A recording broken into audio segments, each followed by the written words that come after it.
And you used not to have a translator, and you were doing it. You were doing fine. Yeah, You know. but I was young. I'm going to ask maybe a few questions to start, and then we can get questions from the audience. There's one thing I very much love in the film. It's the fact that it's a true coming-of-age story. And it's a true coming-of-age story that doesn't deal with a coming-out story, which would be unusual for a character of that age. So can you talk about how you decided to go in that direction, from the writing to the directing? Oh, even this question, I need precisions.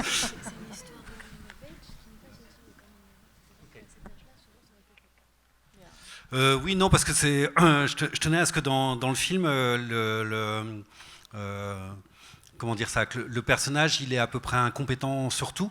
Il est incompétent en tant que narrateur d'histoire, il est incompétent dans sa manière de faire face aux épreuves, dans sa manière aussi de gérer ses sentiments. En revanche, le seul domaine où il est à peu près compétent, c'est sa sexualité. On sent en fait que c'est un personnage qui sait où se trouve son désir et qui sait comment le satisfaire. Et pour moi, c'était quelque chose d'important. Yeah, it's a character whose incompetence is very important to me. He is incompetent in many ways as a narrator, in his ability to deal with the events around him, and the ability to deal with his emotions and sentiments. So it was important that his sexuality be the only place of competence. I wanted it to be clear that he knew how to locate and satisfy his desire. Et donc dans ce sens-là, oui, c'est à la fois un portrait d'adolescent, mais la question de son initiation sexuelle n'est pas du tout l'enjeu. Et c'est vrai que souvent dans les fictions d'adolescents, que ce soit d'ailleurs dans les films très mainstream, les grosses comédies, ou alors dans un cinéma, on va dire, plus indépendant, la question du dépucelage est quand même ce qui guide en général le scénario. Et là, moi, c'était évidemment pas du tout le sujet de ce film. So yeah, it's true that there is no sexual initiation here, which is a trope that you find as much in sort of more mainstream cinema as you might in independent films, where the loss of virginity is what drives the scenario, and that's not the case here. Et faut pas me lancer sur ce genre de sujet. Non, parce que souvent, je trouve qu'il y a une hypocrisie en fait, et une facilité, en tout cas dans les portraits d'adolescents, de penser que le moment où on perd sa virginité est forcément le moment en fait, où on perdrait son enfance et on rentrerait dans l'âge adulte. Et enfin, en tant qu'adulte, Dieu sait si on le sait, que c'est pas ce jour-là où on rentre dans l'âge adulte. Ça se passe dans d'autres domaines la plupart du temps. So yeah, you shouldn't get me started on these topics, but I think that there's a kind of hypocrisy in those films that deal with the loss of virginity, which tend to figure as though the first sort of sexual encounter was the moment where one sheds their childhood, and God knows as adults that those two things are not simultaneous. It's true. It's obviously a personal story. It's sort of autobiographical from the film, but did you set yourself up as a character as quite a brat, one would say? There's a lot of emotions and tenderness and raw emotions from the character, but he's also quite, I wouldn't say unbearable, because you do relate to him, but he's very brusque and very inadequate in his feelings, in his way of dealing with people. But that's not you, right?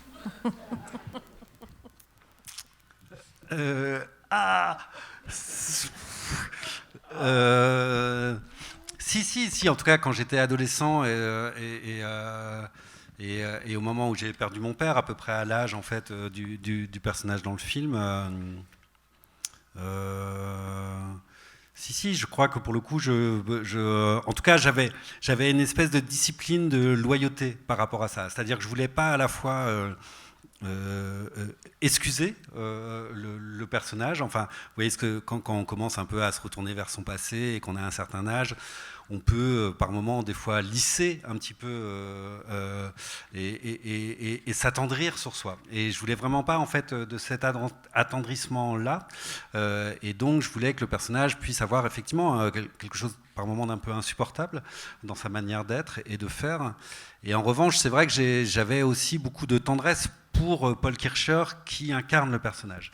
Et ça a été pour moi l'enjeu perpétuel de ce film, c'est ce double mouvement à la fois de regarder quand même derrière mon épaule et d'essayer d'être sincère avec les émotions et mes souvenirs, et en même temps d'être très attentif à un jeune homme d'aujourd'hui, Paul Kircher, et d'essayer de lui donner tout l'espace pour qu'il s'exprime. Et I think, yeah, when I was a teenager, and around the time that I lost my father, I was inadequate or unbearable in these ways, and I had a certain discipline of loyalty when it came to that. I think that there's a tendency to justify or smooth the sort of self-portraiture that occurs when one comes to look back to themselves in a way where it's there's a form of tenderness where you can get soft. So that's all true, and in the same time, I did have a tenderness for Paul Kircher, the actor. And there was at stake always this double movement of being loyal to that which I was seeing behind my shoulder, looking back at my own past, and be in the present and pay attention to this young man who needed to be able to express himself through that character also. So you mentioned the actor Paul Kircher. He's quite remarkable, and it's quite. Oh, wow! So can you talk about finding him, working with him, and how do you direct someone who plays a version of you in your youth?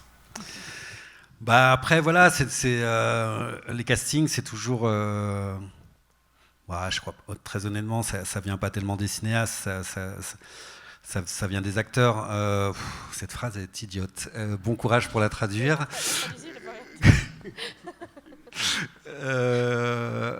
I said something really idiot in French, but I am sure when she translates, it could be not intelligent, but something a little bit smart. J'ai vu pas loin de 300 acteurs, donc c'était un casting au long cours, et j'avais dealé avec mon producteur dès le départ en fait que l'écriture du scénario se déroulerait en même temps que le casting. Donc je passais comme ça des journées, des matinées à écrire, et puis l'après-midi je voyais tous ces jeunes gens avec qui j'avais des conversations. Et donc c'est comme ça en fait que peu à peu la figure de Paul s'est imposée. So I think that castings is really less about the director, it's really the actors. The idiotic sentence, she's going to make it sound smarter.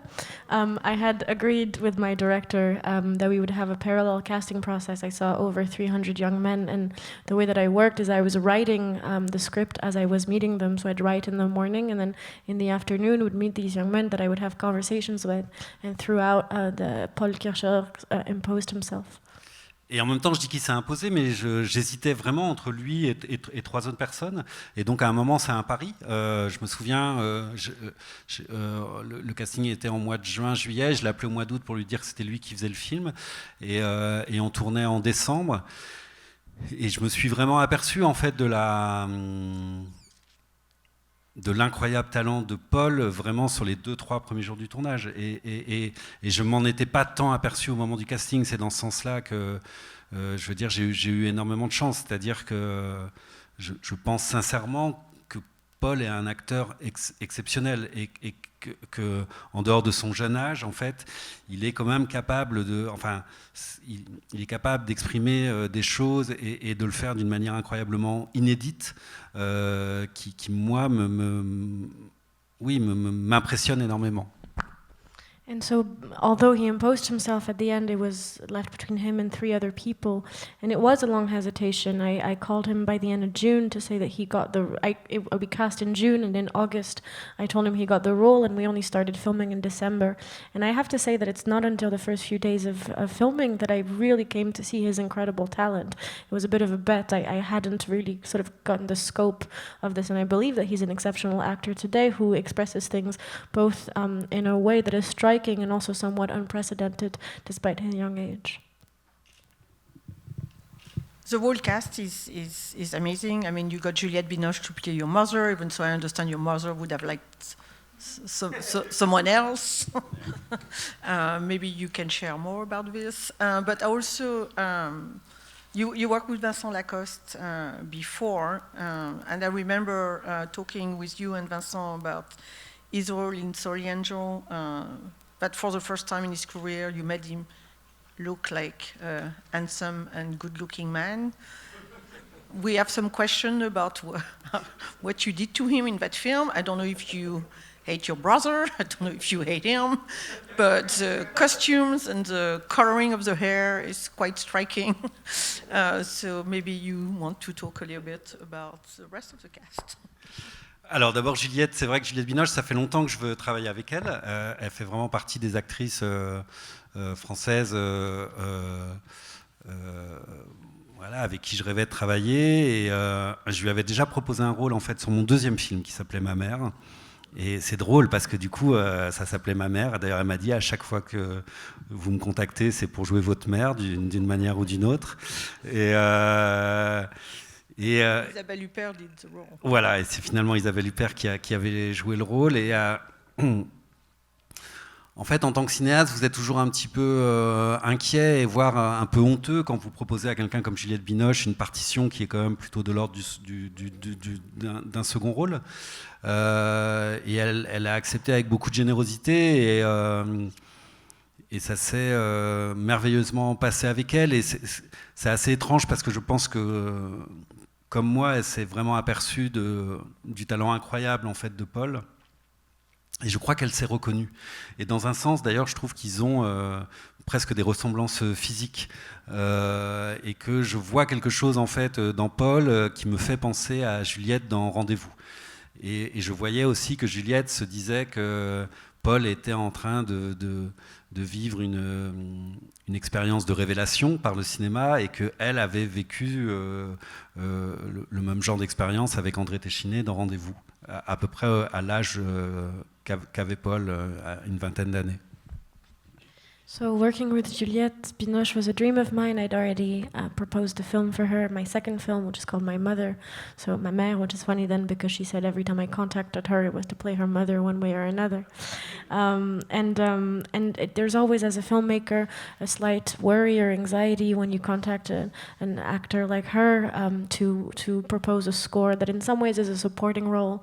But she accepted it with a generosity that was really wonderful. And I think through the process, she also came to realize Paul Kircher's talent and in ways perhaps even recognized aspects of herself in the moment of revelation that he was experiencing.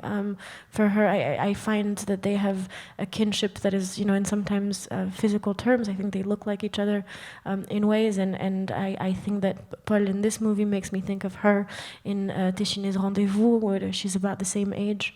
Yeah. Et Vincent Lacoste, oui, c'est le troisième film qu'on fait à suivre.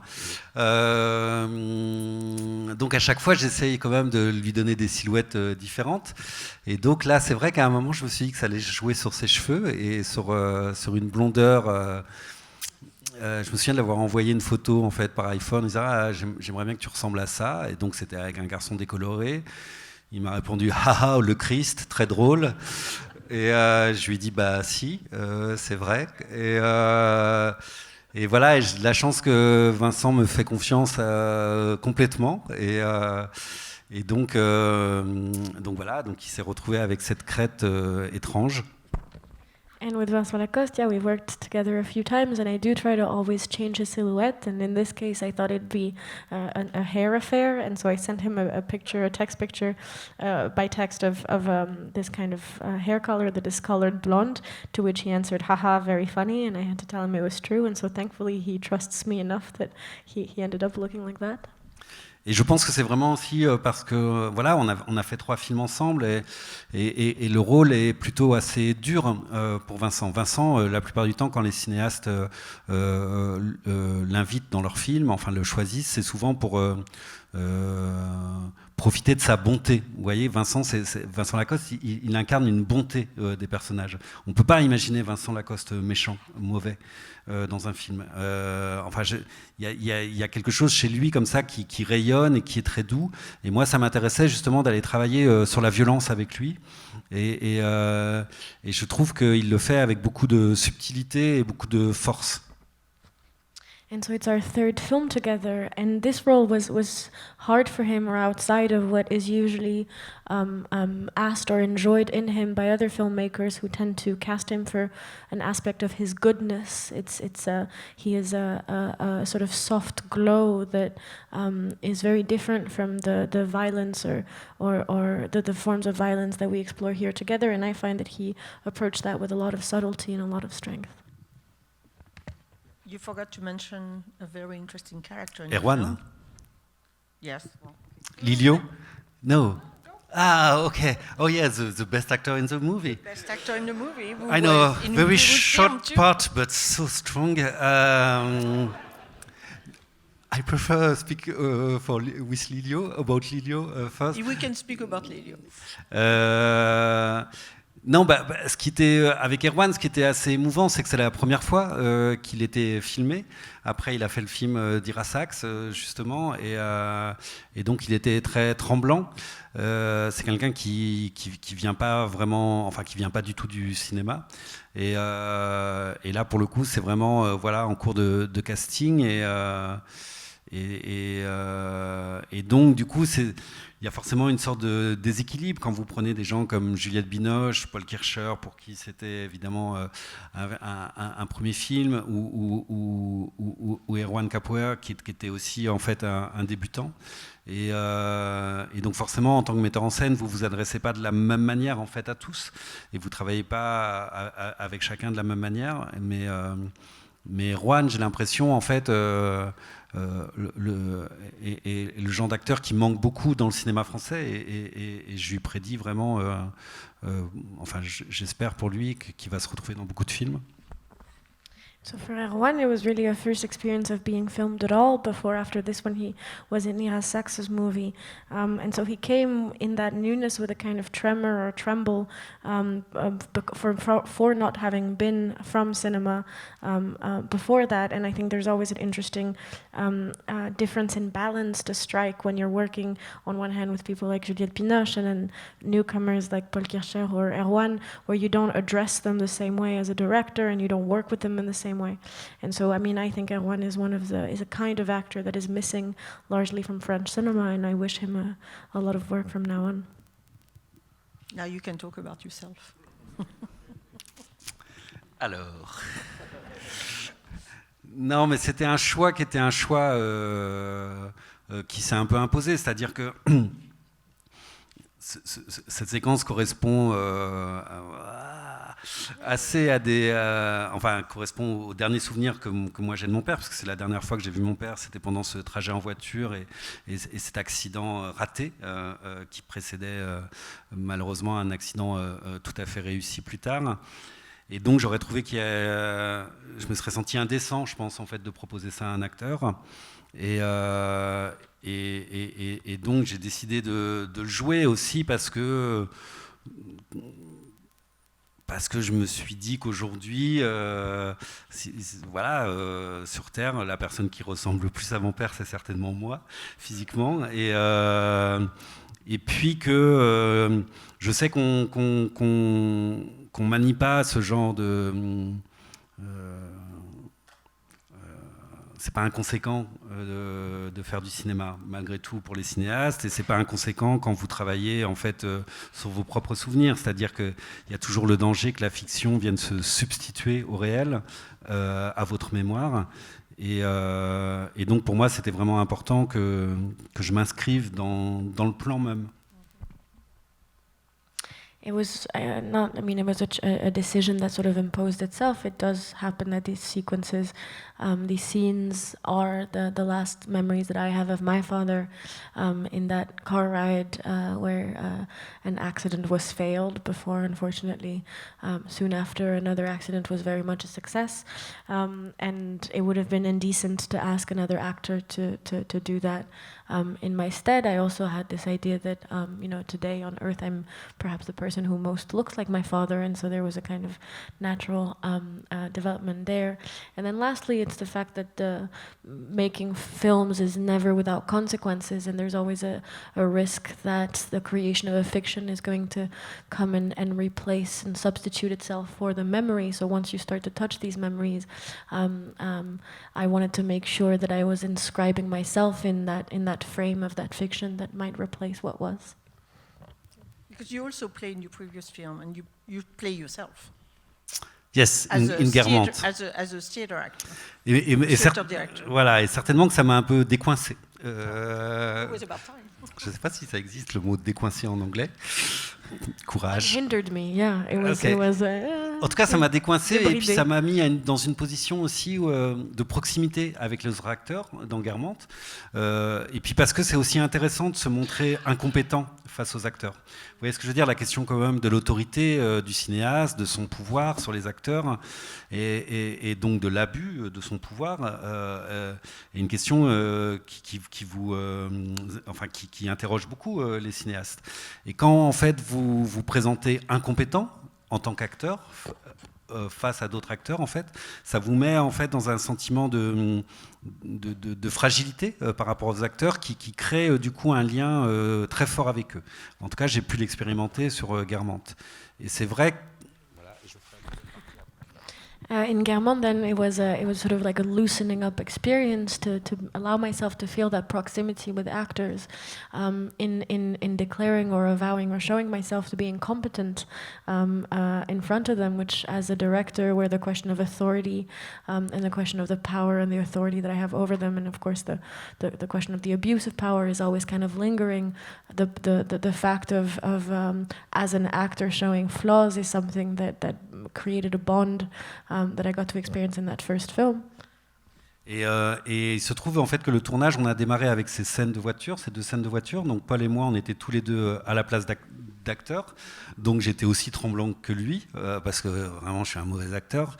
Et donc je savais que j'allais décevoir le cinéaste que j'étais. Et forcément, les acteurs, le premier jour de tournage, ils ont peur que d'une chose, c'est de décevoir le ou la cinéaste qui les filme.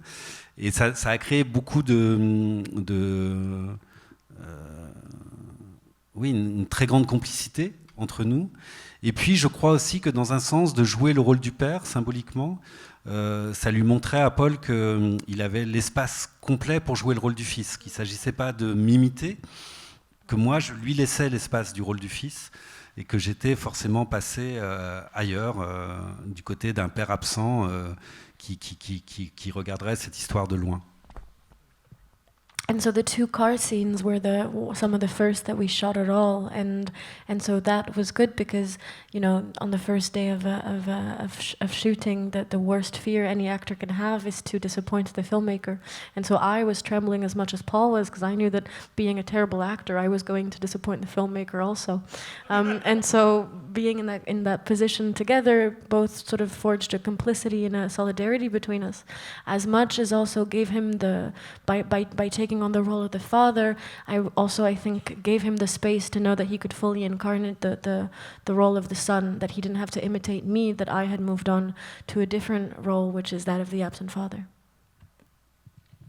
Do we have time to take a couple of questions? We don't? Of course we. What is the next movie? Exactly. It's Sébastien Marnier, the original novel. So the beginning of the Sébastien Marnier movie, it's something not so complicated to understand. It's a young woman. She thinks his father is his father, but we don't know if it is really his father. And it's 20 minutes around for this. So I think you can start. No, of course. Sorry.